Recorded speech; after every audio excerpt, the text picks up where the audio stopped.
Good morning, everybody. Happy Monday. It's Monday, May 4.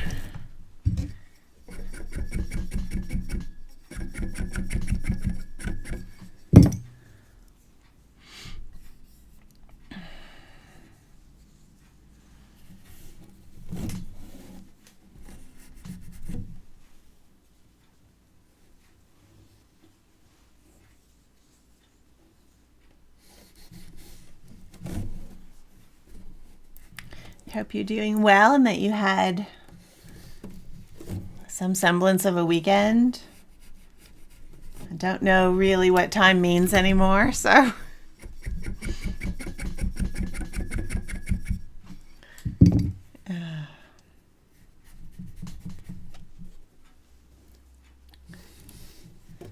I worked all weekend, though you can tell from this, I did not work on this all weekend. But soon it will be done.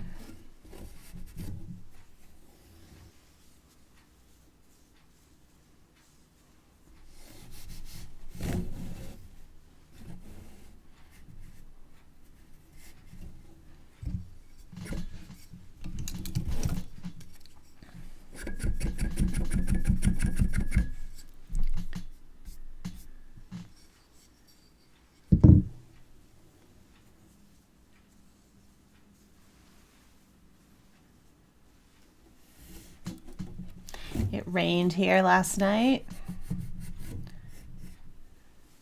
Usually at the beginning of May, it's snowing. So I was happy it was rain. Thunderstorm, which is kind of fun.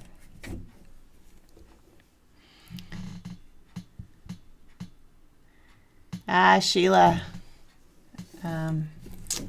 Santa Fe, my old stomping grounds. She says it's windy, which is not even remotely surprising. The major weather pattern in the state of New Mexico in the spring is wind. You know it's windy. You know it's spring in New Mexico when your teeth are full of sand all the time.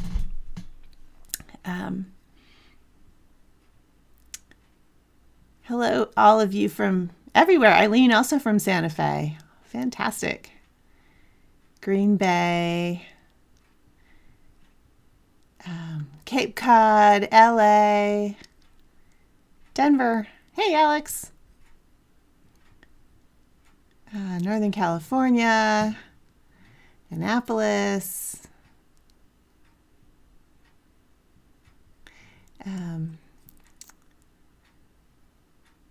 Michelle, I've also been watching the birds a lot. I just saw something yesterday on, I get the bunch of bird things, and saw something in the paper about how bird watching has skyrocketed and sales of bird feeding supplies, even though stores are closed, have really gone up. So I think that's really interesting. I certainly love watching all the birds. All right. Welcome you all. I'm so happy you are all here. It seems like 400 years since last Wednesday, doesn't it? It seems like yesterday and also 400 years ago. So I don't know what's going on with time, but it's feels very weird at the moment. Anyway, it is Monday, I've been told, and I'm happy to be here, and I'm glad you all are here also. Hello from Idaho and Vermont and Connecticut, and Linda, I remember Linda's from Mystic, Connecticut, and my relatives are from Stamford with an M. Anyway, always when we were a kid and we would go to visit when we were kids, we went to Mystic Seaport. So that's what I think of when I see Mystic, Connecticut. And Rhode Island and Idaho, and yes, my little alpaca back there. Yes. I have been resisting buying another bird feeder. I actually have one of those poles that has all the feeders on it, and I think there's 5 feeders on it right now. I can't possibly put another one on, so I've been resisting the urge to buy another pole so I can put more feeders up. I don't really need any more feeders. Let's make a little curve here today.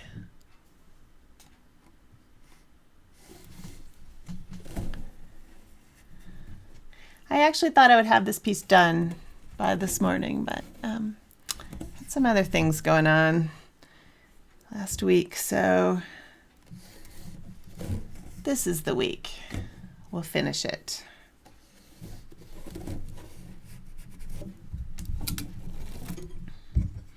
Oh, Linda, that's funny. I didn't know that you grew up in Stamford. Stamford, Connecticut is a stone's throw outside of New York City.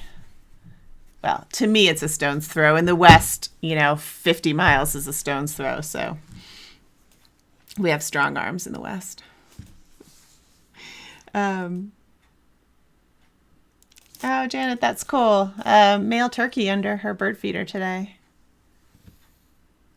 And Donald just put his bird feeder up. See, I don't know what it is about birds today. It's spring, and gosh, it's wonderful to see the goldfinches are all bright yellow. And anyway, the things that entertain us these days.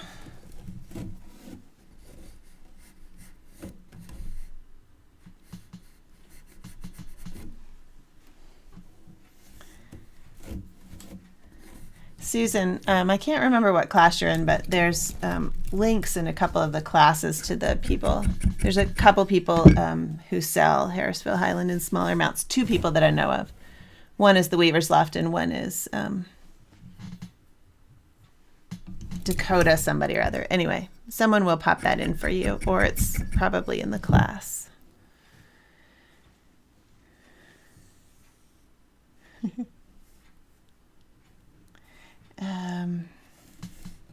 Now, I have been trying, Mary Lou says, the hummers and orioles are back. I did hear a hummingbird yesterday, so today, my biggest goal today is to get out my hummingbird feeder. But she said the orioles are back. I have tried, every year I have an oriole feeder also. I have tried to get orioles to come to my yard, and I've never seen one. Maybe this will be the year, probably because I will be watching more carefully. Yes, Kathy, Dakota Designs is what I was thinking for the 50-yard skeins. And also the Weaver's Loft has packs of, like pallet packs of Harrisville Highland.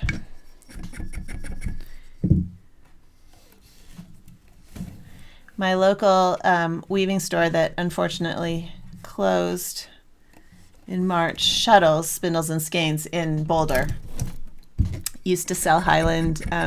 You could have them wind off as much as you wanted. They had it on cones, and you could just go in and say, I want 3 ounces of that, or it was really great. Actually, I don't think they had Highland. I think they only had Shetland.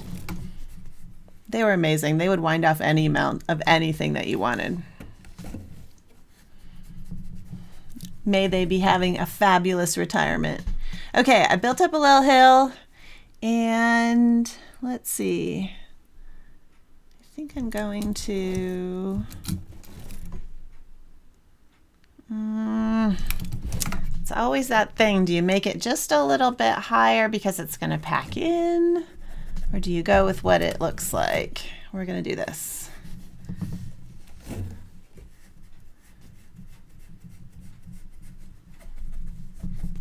All right. At this point, you all should have seen me do this about, 10 times. This week it will be done.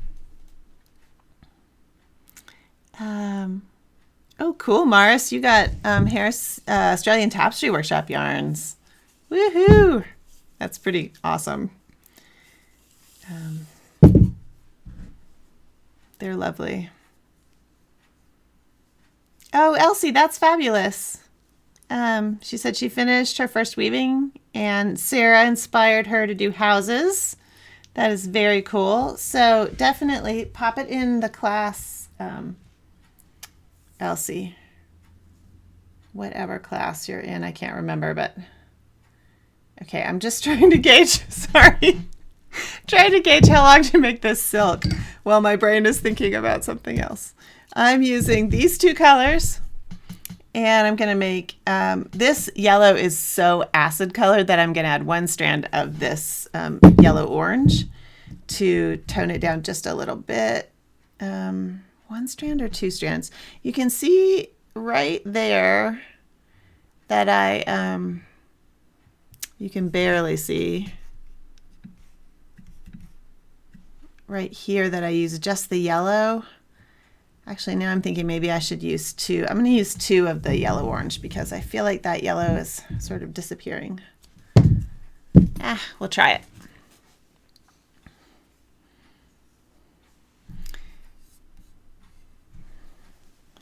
Okay, so let's see. This shed you can see is all open.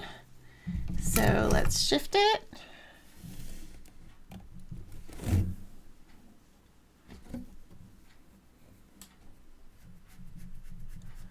I'm so relieved that it's finally spring, you all. I can't even tell you.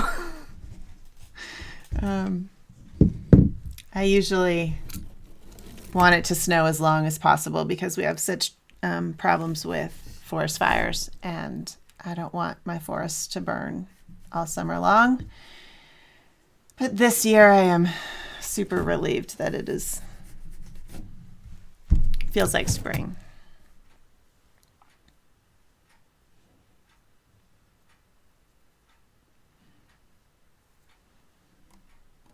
So, hummingbird feeder today.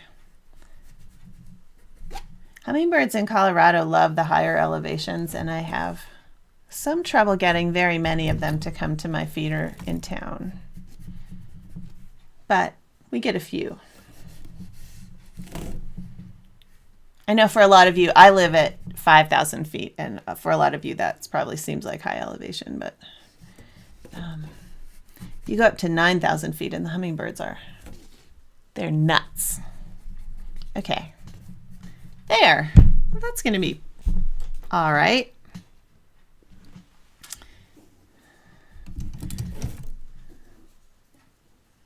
Let's see.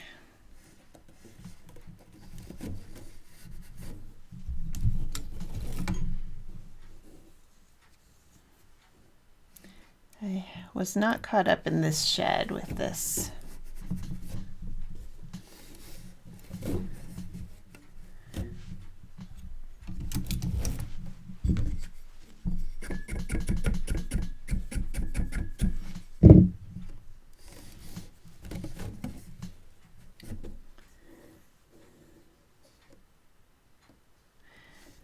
You have hummingbirds year-round, Dory? That's cool. Washington State. I guess that kind of makes sense. It's a bit of a rainforest, parts of your state.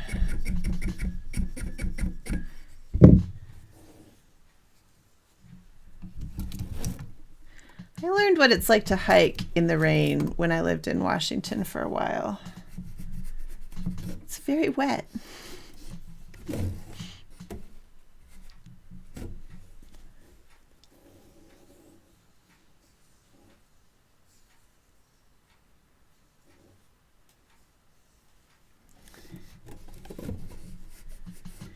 Yeah, I grew up in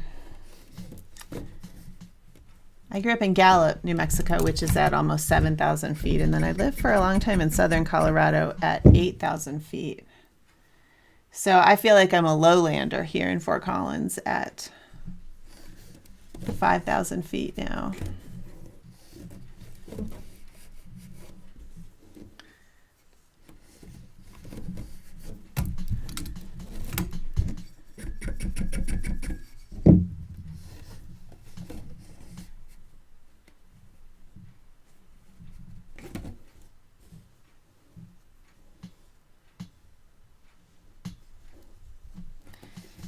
Those of you who have been to my retreats at CSU Mountain Campus, Janet was saying that she's seen hummingbirds in Gunnison at 8,000 feet, which is, I think they really love it up there.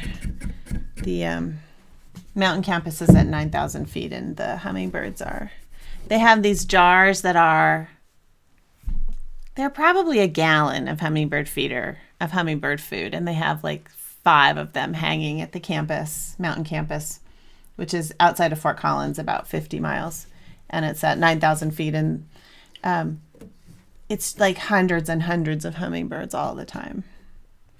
It's amazing. Of course, they know to go there. They have to fill those feeders almost every day. 5 gallons of hummingbird food. It's kind of crazy. So that's where all my hummingbirds are, is up in the mountains. Although there's still a ton of snow up there. They're probably still migrating.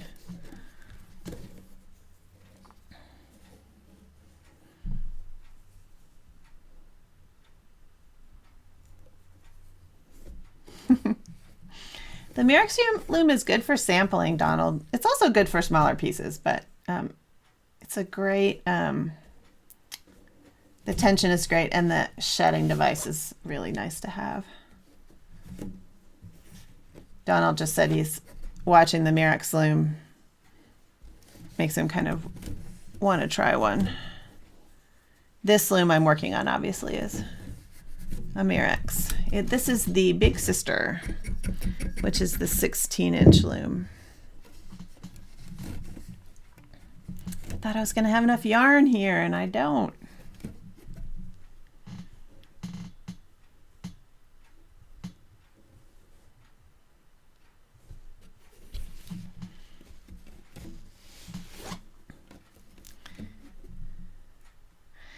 Happy birthday, Kathy.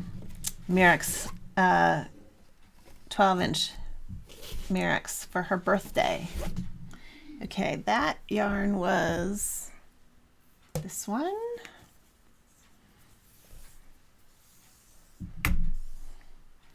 Yes, this is one of my little llamas from, I did make this. This was, he was hiding back there. I don't know if you guys have, if any of you are knitters, if you've heard of Knit Stars, but I was tempted to take Knit Stars 4 last fall. I think it came out in November. Anyway, that llama is one of the patterns in Knit Stars 4. And I've made like 6 of them now, at least. Maybe more. My nieces love them. So I made a few of them for the little girls who are growing up. We can't call them little girls anymore. Okay.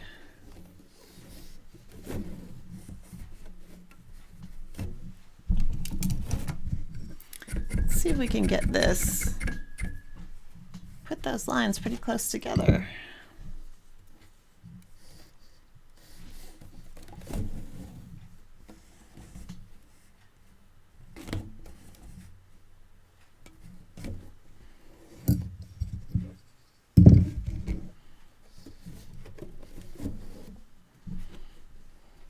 Didn't think about that, McKenna, about not being able to get sugar. We don't use much sugar at any other time.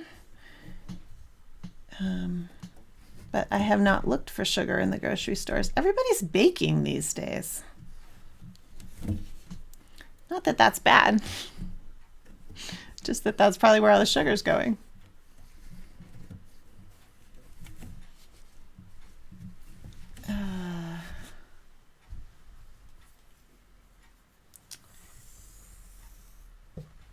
If I get desperate, I'll buy hummingbird food from the bird store.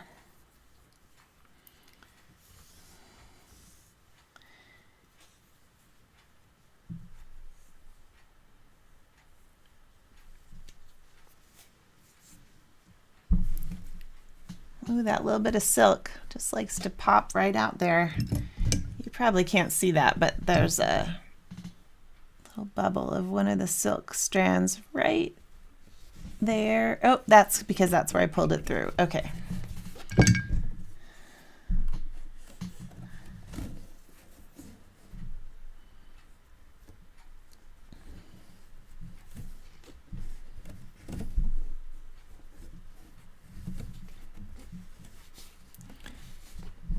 those of you in the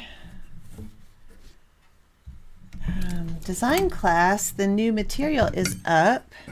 Actually, I didn't check. It was supposed to go up, so if you've seen it, it was supposed to go up at midnight.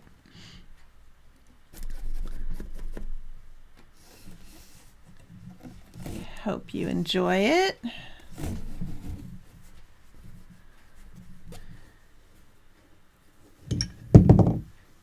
We were talking about materials this month, so I talked a lot about yarn and how to make your materials match your design idea. Meaning that the question being is do you just use the materials you have, or do you use the materials to serve your design ends? Are your materials the boss of you, or are you the boss of your materials?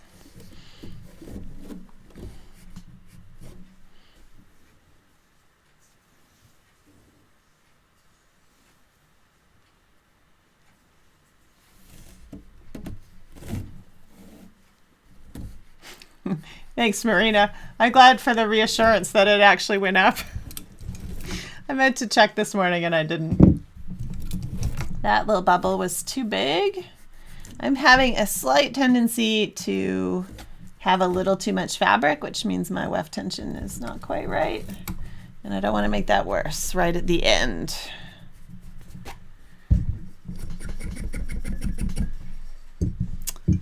Well, that'll look interesting. That was 2 strands of the orange and 1 of the yellow-orange. I think I like it.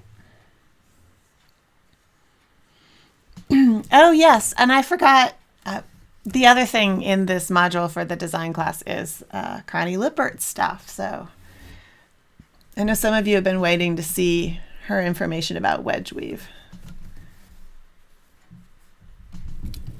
If you don't know Connie Lippert, her website is connielippert.com or connielippertart.com. Both of them, I think she owns both of those URLs.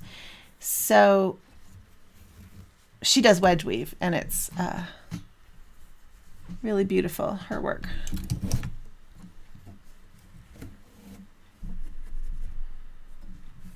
So even if you're not in that class, what I'm saying is go check out Connie's page.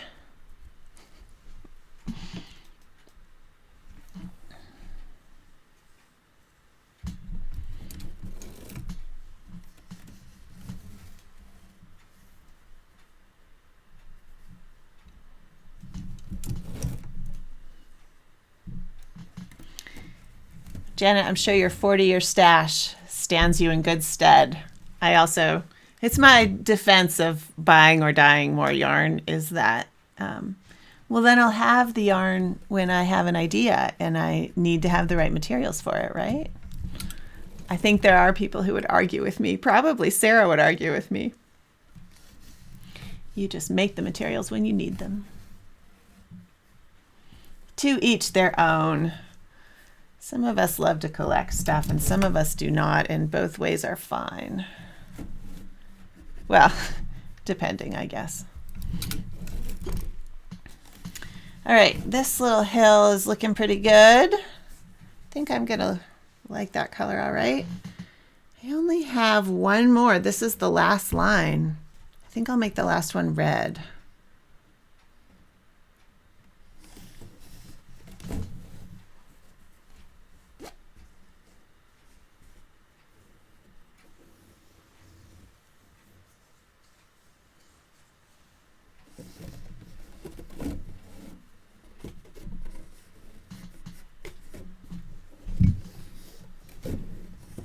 You notice that it being Monday, I steered clear of the butterfly completely. Sorry about that. I haven't touched it since last Wednesday, and I'm still not happy with this little eye. So this Wednesday, it'll either be finished on Wednesday or that eye will have been redone. It's so easy on the Mirex to shift your shed twice. I almost did it just there.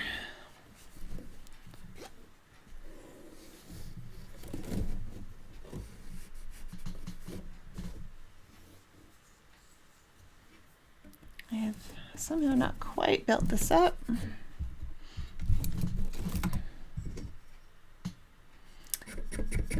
Lynette, there is a note on the Convergence website.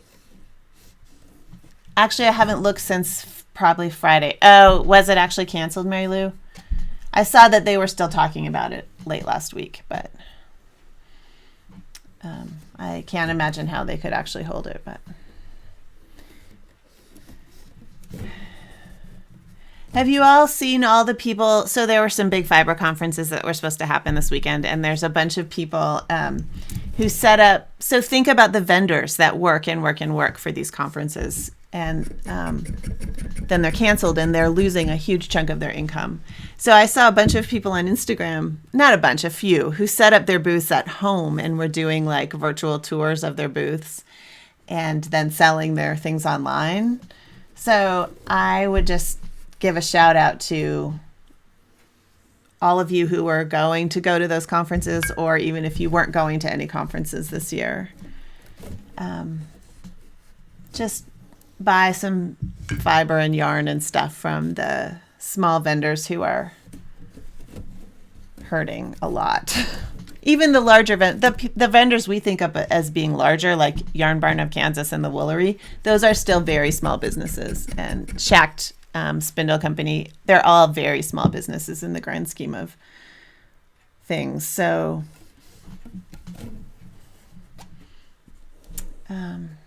we should support them when we can.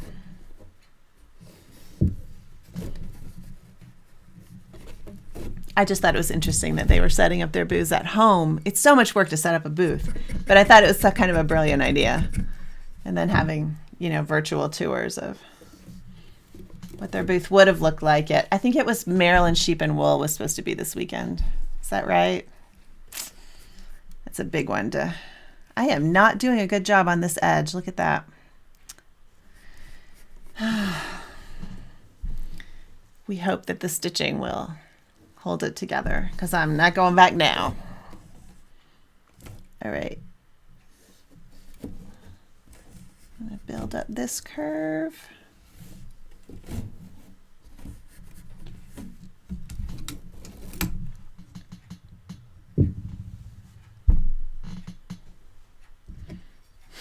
Lori, I have the same thing. I think at some point in the last 5 years, they call it stash acquisition beyond life expectancy. And I expect to live quite a few more decades, but there are moments where I wonder, I can use it all up. Stash acquisition beyond life expectancy. Sable. Do I ever use unusual materials such as wire or fabric?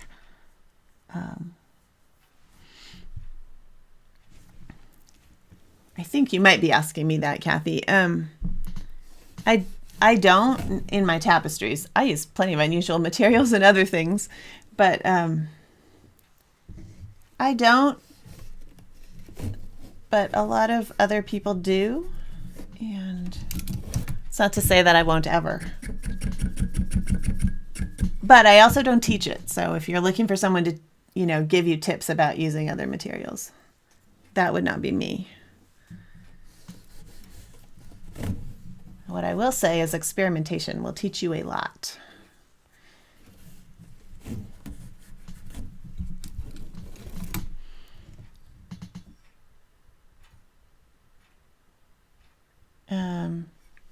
So yeah, I don't know that Convergence has been canceled, you guys, so don't take that as gospel.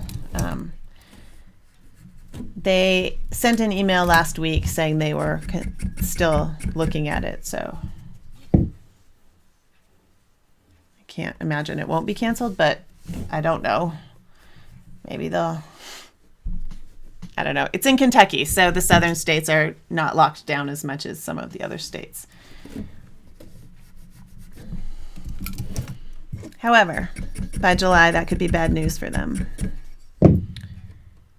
So that was a hill thread, but I'm going to leave it because I'm going to outline it. Oh, I just realized I just put this in willy-nilly. When I did this, I don't know if you remember, if anybody caught it. When I did every single other one of these curves, I did an eccentric outline with the wool before I put that line in, and I didn't do it that time. I can really tell here the pink is much smoother than this yellow line. Can you see that? I think I might just leave that, but I'll have to decide later. So yes, Maryland sheep and wool. Okay, I wasn't remembering those. I'm not going to remember off the top of my head some of those booths, except the one I remember seeing last night was Stephen Willamette, maybe. He sells looms and tools. But I bet I don't know if Maryland Sheep and Wool still has lists or booths up. Instagram is where I've been seeing those, but I'm sorry, I don't have any specifics. Apparently there's a virtual market for Maryland Sheep and Wool, so go check that out.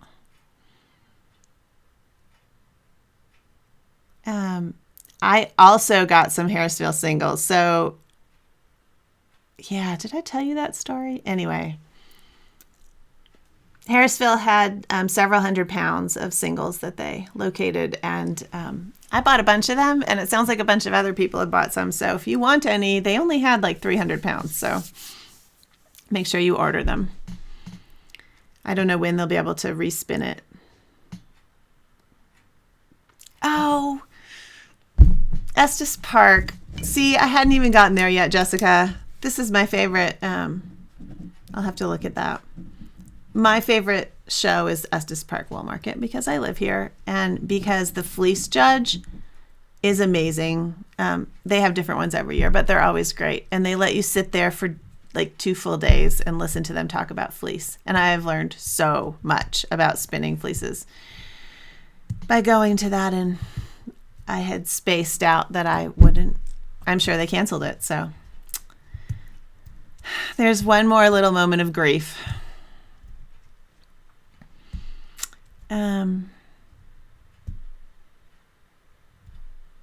Oh, Michelle. Well, I guess I shouldn't have mentioned that. Apparently the singles are now sold out, maybe? Yeah. Sorry, I bought 40 pounds of that 300, so you can blame me if you can't get any. I didn't have any. I thought that I had like 20 pounds left, and I went and looked, and it was all Harrisville Highland. So 40 pounds will last me about a year, I think. So you all, it has been fun to come back and say hi on a Monday. My goal is to get this thing finished in the next few days, but I'll let you know on Wednesday how that turned out. I hope you are doing well and that you're staying safe and that your loved ones are fine and you are not sick. And we'll just keep weaving because that is what we can do. Steve Willette. Thank you, Linda. His name was, I put too many syllables in his name. So I was talking about one of the virtual vendors that I saw was Steve Willette. He makes a lot of beautiful wood things, and he's from New Hampshire. I think he also makes looms. I have not tried his looms, but because a couple of reasons, but maybe I will one day. So thank you all for coming, and happy Monday. And it feels like forever since I've said hello. So I'll be back on Wednesday, which is just 2 days from now. And maybe in the meantime, I can finish this piece and show it to you. So thanks for coming, and I will see you Wednesday. And in the meantime, weave. And if you want to put up what you are working on, I will admit that Instagram is the platform that I check the most, but use the hashtag that is right there, changetheshed. And I have missed some of them. I haven't reposted everything. And to be honest, I've really mostly been reposting Tapestry things. It's fine if you want to post other kinds of weaving, but on my particular site, I'll probably just repost on my stories, the tapestry things. But if you want to share, feel free to put it there. Feel free to put it on Twitter. I'm horrible at Twitter, but or to share it in the Facebook group if you're in the online classes and the Facebook group. Or Ravelry. There's a great group on Ravelry. So all of those places. And just keep weaving and supporting each other. And you all are fantastic. And I will see you again in 2 days. Have a good one.